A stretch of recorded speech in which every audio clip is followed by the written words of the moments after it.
The opposite of misery is not happiness.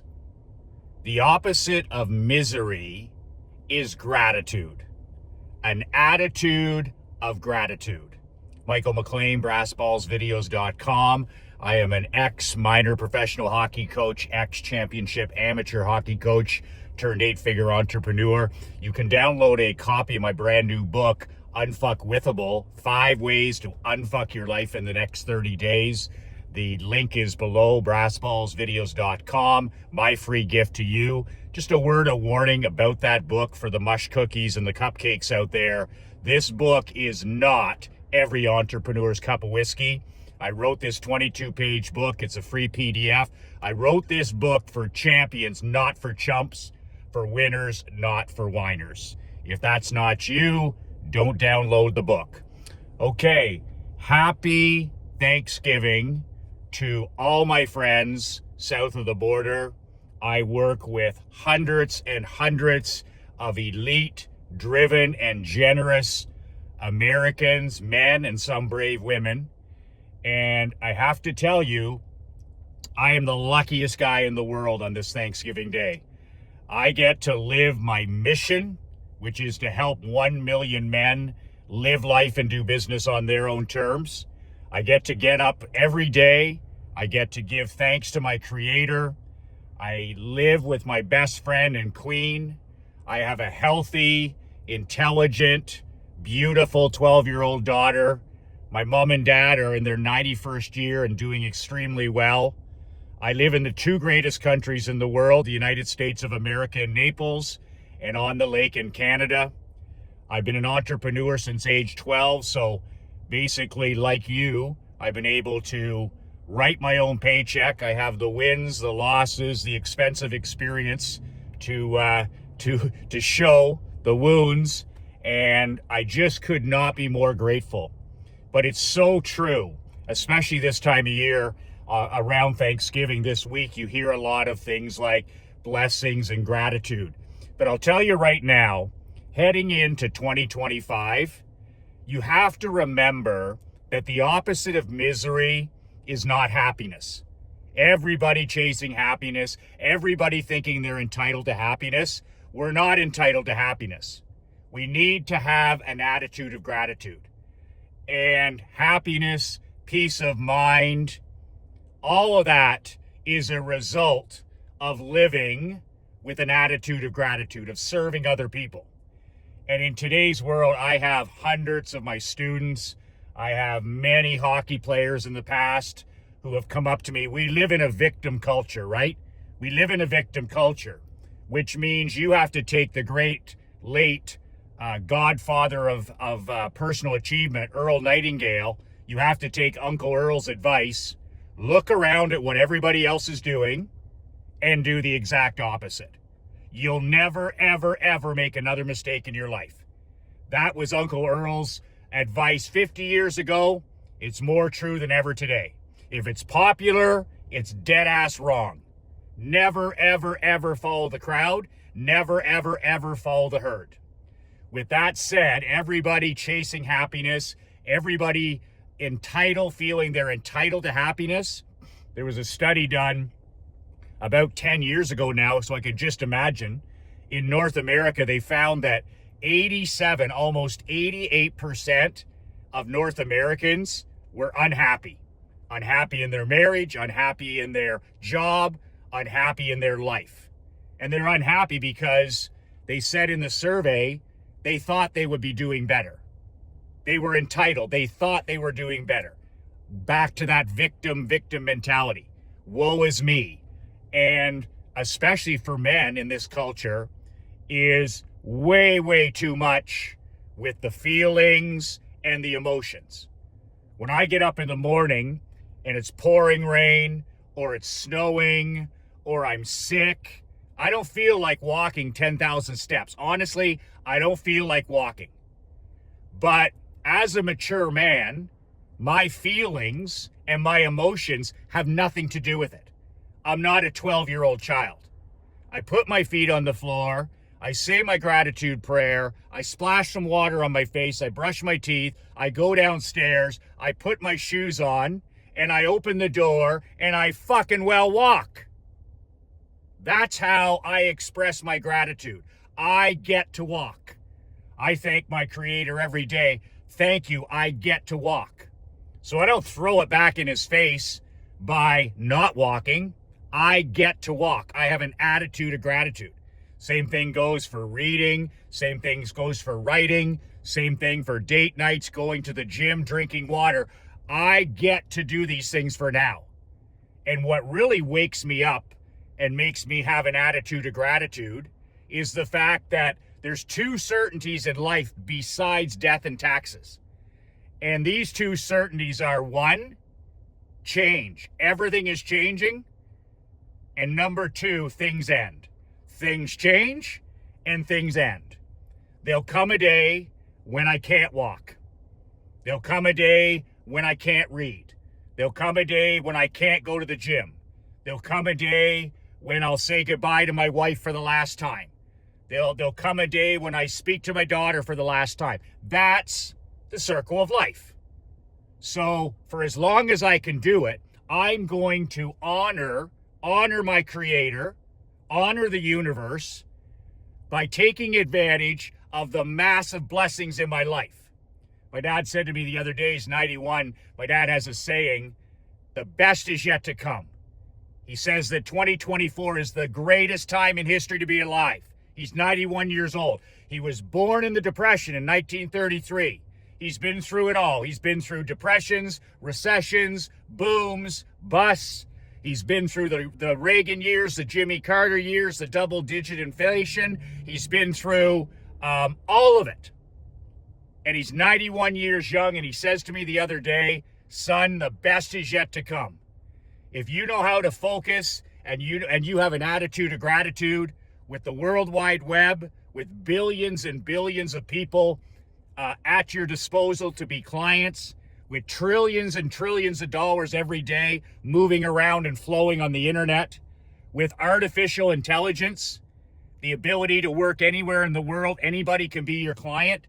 This is the best time in history to be alive. He said it's the best time to be a husband, to be a father, to be a grandfather, and to be an entrepreneur.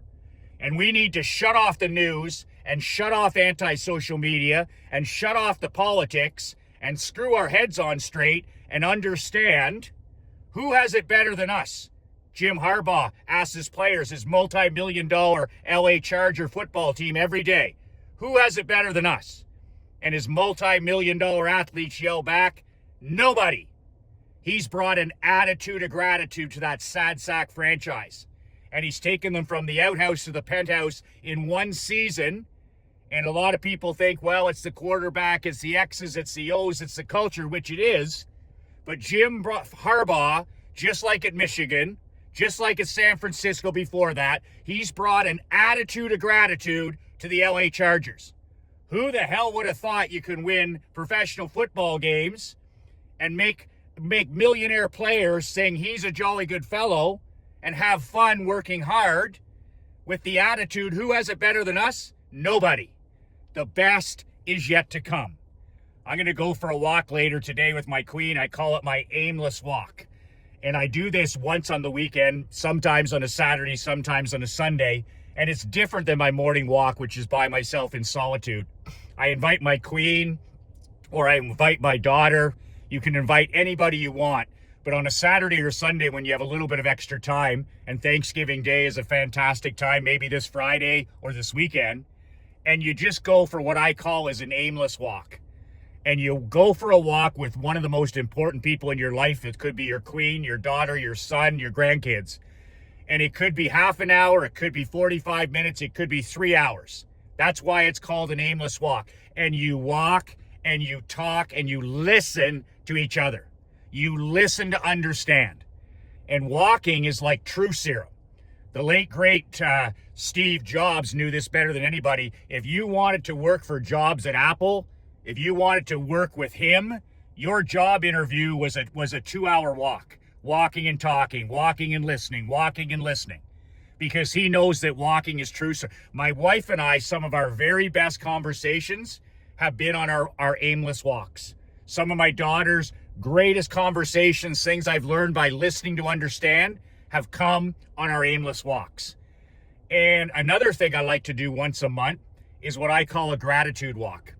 Once a month, I feel like I'm in a funk, like I've plateaued. I feel like I'm stuck once a month. It may be low energy, low frequency.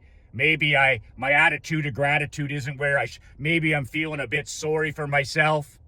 Maybe it's 1 or 2 days and I'll say, that's it, Michael. Time for a gratitude walk. And instead of my normal 70-minute walk in the morning, I say, that's it. You need to get out of this funk. You need to get out of this rut. You need to get unstuck. And I do what's called a gratitude walk, 1 day a month. Nothing changes, except I don't walk in quiet or solitude. I put on my shoes, I head out into the darkness, and for 30 minutes, 45 minutes, up to 70 minutes, I walk and I count my blessings. I talk to myself in the darkness about every tiny thing that is a blessing in my life. And literally I can fill half an hour to an hour. I talk about, I'm so thankful for the rain or the sunshine or our police or our military or our firefighters or our first responders, or I'm so grateful for the United States of America or Canada, or I'm grateful for my parents' health, or I'm grateful for a roof over my head or the shoes on my feet, or I'm grateful that I can write, or I'm grateful that I have a warm bed to sleep in at night. And I have people in my life that love me. I'm grateful that I can shoot videos and send them all over the world. And that's what I do in my gratitude walk. And when I do that once a month, I come back and I'm on fire. I'm on fire for another month. It's a checkup from the neck up. It's a checkup from the neck up. And it snaps me out of my funk. It snaps me out of my victim mentality. It snaps me out of my stuck. I'm stuck. I've plateaued. And it gives me a mental kick in the ass. The other two things that I recommend is I start my day on my knees in the darkness. And I only started this 3 years ago. And soon as I wake up a little before 6, I drop to my knees first thing in the morning as soon as I wake up. And for the next 2 to 3 minutes, I say a gratitude prayer. And all I do is thank my God for the different blessings in my life. I thank God for my wife, my daughter, my mom, my dad. I thank God for you. I thank God for my clients. I thank God for my purpose, my calling, and my mission. I thank God for my failures, for my disappointments. I thank God for the friction in my life. I thank God for my calling. I thank God for a handful of things every morning. And then I get up and I start my day. I get up and I kick ass and take names. But the very first thing I do for 2 to 3 to 4 minutes is I give thanks to my Creator. I don't ask for one thing. I, like you, don't need anything else. I have everything I need. You don't need more time. You need more focus. We have everything we need. Your cup runneth over, my cup runneth over. Remember, we live in the greatest time in history if we screw it on straight. You have enough time. You need better focus. We have all the abundance, all the wealth, and all the opportunity we could ever need. We're awash in all of it in 2024. The second or the third thing I do is every night I train my brain to have an attitude of gratitude. And my wife and I started this 3 years ago, and it has been a game changer. If you're not married and you're sleeping by yourself most nights, like I used to, I do this in a journal. You can write these out. You don't need to have somebody lying beside you. But the very last thing my wife and I do, the very last thing, and we have no technology in our bedroom, is I ask Krista, what are you thankful for today? And she'll say 3 or 4 things, different every day, different every night. I'm thankful for fresh air. I'm thankful for clean water. I'm thankful for you as my husband or father, whatever. It's not a list. It's not a to-do list. It's not a laundry list. It's a grateful list. And then she turns to me when I'm lying there and she says, what are you thankful for today? And I'll say, every day is different. I'm thankful for that person who poured my cup of coffee this morning. I'm grateful. I'm grateful for email. I'm grateful for whatever it is, my neighbor, whatever, anything. And then we go to sleep. And for the next 7 to 8 hours when you sleep, your subconscious pours over that gratitude. You're literally brainwashing yourself. So your mind isn't thinking about politics. It's not thinking about news. It's not thinking about sports. It's not thinking about toxic activities.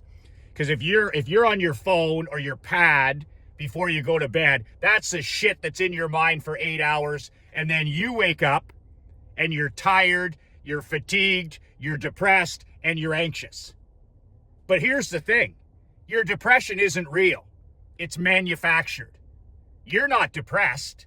You have a depressed lifestyle. You do all the things that would lead anybody to be depressed. Technology, screen addiction, alcohol, whatever it is, that's a depressed lifestyle. You wake up, you're fatigued and you're anxious. Oh, Michael, I'm anxious. I'm suffering from anxiety. And then I ask them what they do during the day and how do they spend their time? How do they start their day?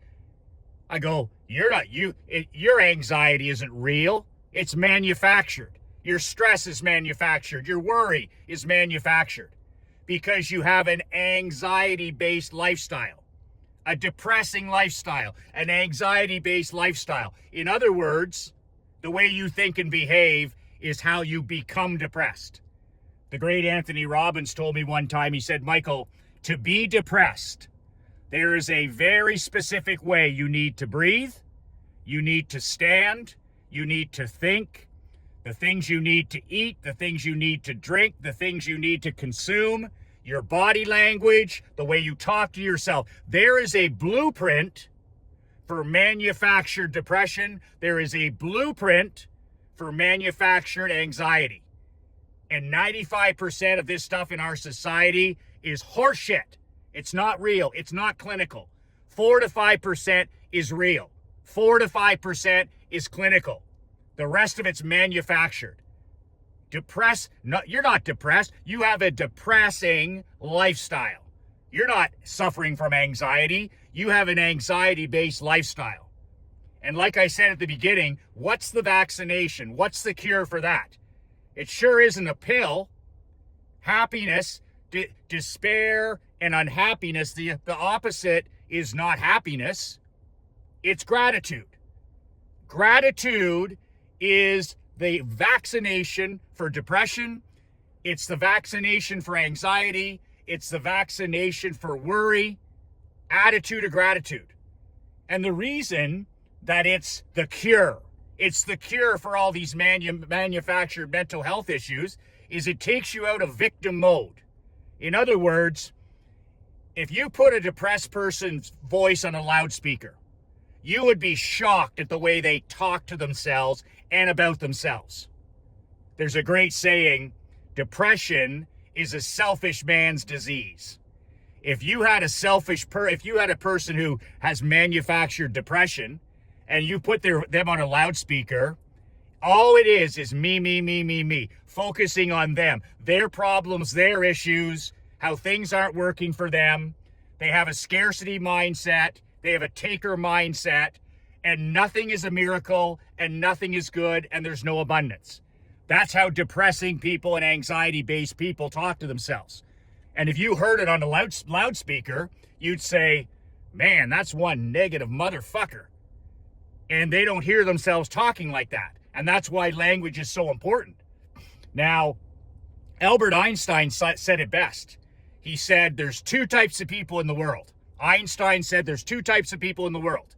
He said people that see everything as a miracle. A beautiful rainstorm, a beautiful snowstorm, adversity, frustration, all of it a miracle. God's and your creator and the universe a miracle. And then you have the other type of person who sees everything in a negative light. The person who sees things as a miracle and the person who sees them nothing as a miracle. Nothing as a miracle. So, time to get busy making everyday Thanksgiving. I told my mastermind members today, I said, the secret to living is giving. The secret to living is giving. So that means every day needs to be Thanksgiving. Every day needs to be Thanksgiving. I start my day on my knees with my gratitude prayer because every day is Thanksgiving.